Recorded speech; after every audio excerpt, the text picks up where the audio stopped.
A few years ago, we were appointed by a tech company looking to increase brand awareness and drive interest in its platform across the HR and recruitment marketplaces, two sectors that are notoriously hard to gain any kind of foothold due to them simply being hugely oversaturated when it comes to the array of platforms being marketed to them. But this client had something a little bit different though. Their platform really was a true game changer that was capable of addressing the two biggest challenges that all hiring managers and recruitment consultants who use external contract workers experience: processing timesheets quickly and calculating pay. It's a headache and a costly one at that, but this platform could do both these things. It was capable of streamlining the entire payroll process. It slashed the number of hours needed to perform these tasks every week, which in turn significantly reduced client costs, thereby boosting profit.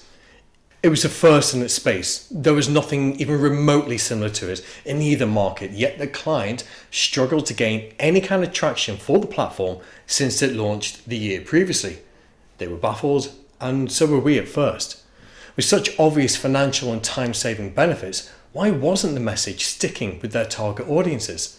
But the answer became all too clear once they shared all the marketing and advertising collateral that they'd done over the preceding year.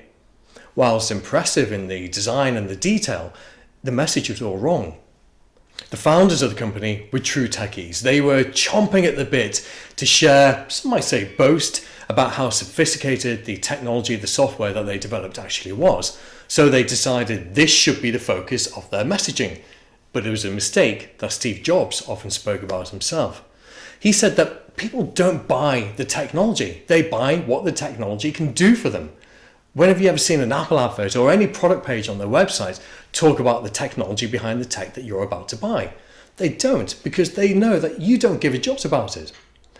What you're more likely to see are stunning images about how cool the product looks, the way in which it can be used, such as on a night out with friends, or recording your wee one when they blow out the candles of their birthday cake, or taking it easy on the commute home by listening to a podcast, music, or watching a film.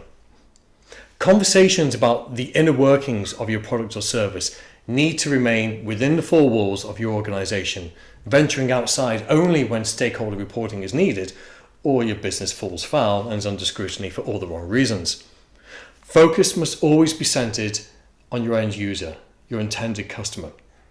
Lifestyle and luxury brands aside, few, if any, customers actually come to you through any sense of overwhelming desire because they love your brand and what you stand for. Your job is to identify what do they want, what do they need, what are the challenges and issues that they're facing, and how can what you do help them to either partially or fully better deal with them. This is what we did when pitching and winning one particular client.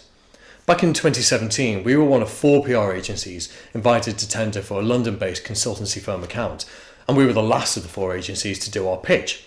During the Q&A at the end of the pitch meeting, I turned to the prospective client and I asked, if we achieve the objectives you have for your PR, digital and creative content campaign over the next 12 months, what will this mean to you as a business, but also to you on a personal level as well? Notice the number of times I use the word you or your in that particular sentence. The key to moving a potential client to a buying one is the way in which you can demonstrate you understand the prospect, their needs, their wants, the business and personal motivations, and equally how you ensure that your message about what you do is easily understood and ultimately actionable. Your message needs to address what the product and service does. As for the how it does it, well, that can be saved for another time.